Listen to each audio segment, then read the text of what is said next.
Coming to you from the Beer to Whiskey Studios, high atop Barley's Tap Room on Washington Street in downtown Greenville, South Carolina. I'm Russ Heaps, and this is one of our Big John in 5 segments, where I get my good buddy here, Big John Richards, to pick a beer from Barley's more than 70 taps, or from among their 40 or 50 bottles and cans as well, I guess. And we talk a little bit about them. He shares his thoughts on them. We sip them.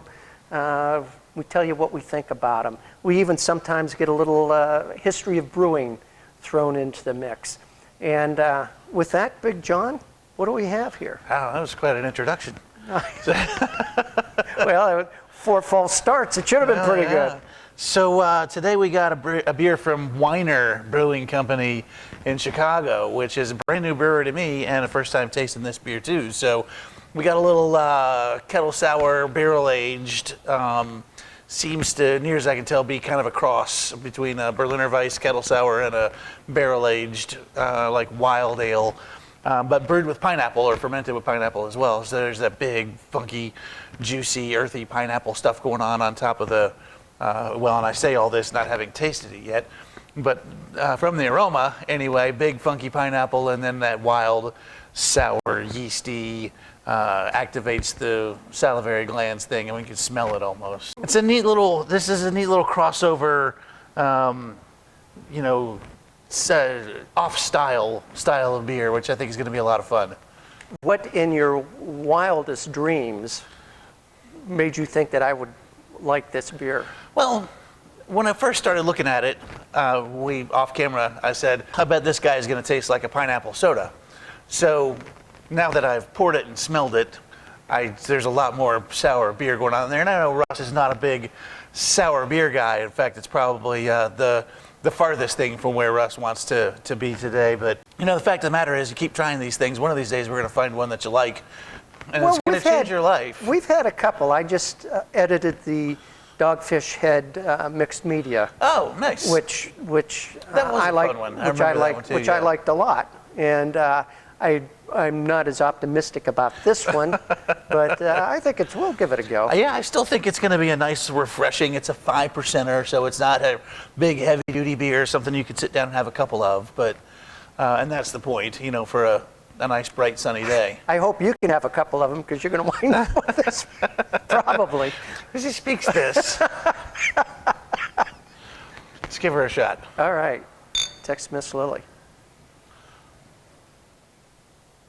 Boy, there is a lot of pineapple in that. Yeah. Ooh. It's not as sour as I thought it was going to be from the aroma.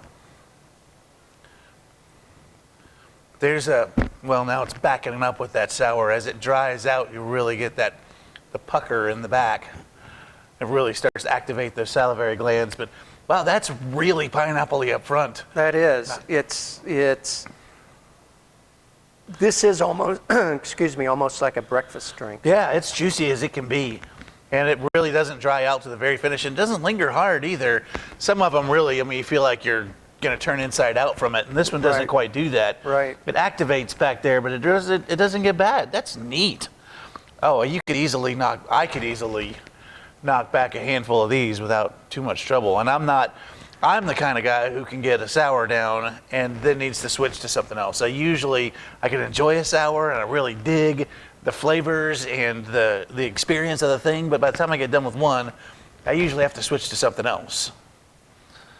Well, I have to say, I don't hate this as I thought I might, but I certainly would never envision me walking into a bar or a tap room and ordering this. Man, the bigger the sip, Russ, the more that juice comes out in the front. This really is a beer that begs to be drunk quickly, quaffed, if you will. What a neat experience that is. These guys are, like I said, brand new to me, but from up in Chicago, they're doing some cool stuff. Sustainability-wise, they're using their spent grains to help power the brew house through something akin to composting. But you know, some of the other stuff that they're doing, and then everything that they do is barrel aged, so they're bringing out all this stuff that's a little bit off style or changing profiles with some of their stuff. And That is a neat and very unique beer, and I'm excited to have had it. Yeah, I'm glad. I'm happy you picked it. Yeah, thank you. You're still going to wind up with most of it. Yeah, well, it happens. In your research, your quick Yeah. little bit of research you did on this, when was this brewery founded? When did they start? Do You know, I couldn't find that readily apparent on their website. Looks like they're still pretty new to the game. I've never heard of them. They were, like I said, brand new to me today, so that's kind of neat. Yeah. And as active as I like to be in the community here, that means they must be pretty new to South Carolina. Sure. So. Right. But if they're here, I can't imagine this thing's anything less than 2 or 3 years old. But some fun stuff happening up there these days. Chicago's doing some neat things, like buying Ballast Point. Did you hear about that? No. Yeah.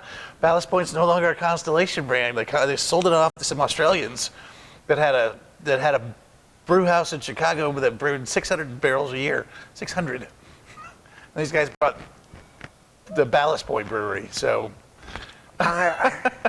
Methinks there's a little something more going on there than brewing beer. I think that Constellation just wanted to get rid of Ballast Point after sinking $1 billion into it, get something back for it. So, who knows?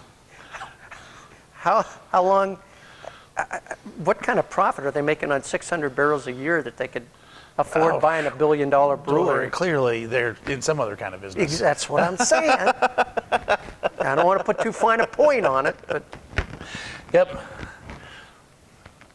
That could be anything. could be. Anything else? You know what? I think we should let these people go.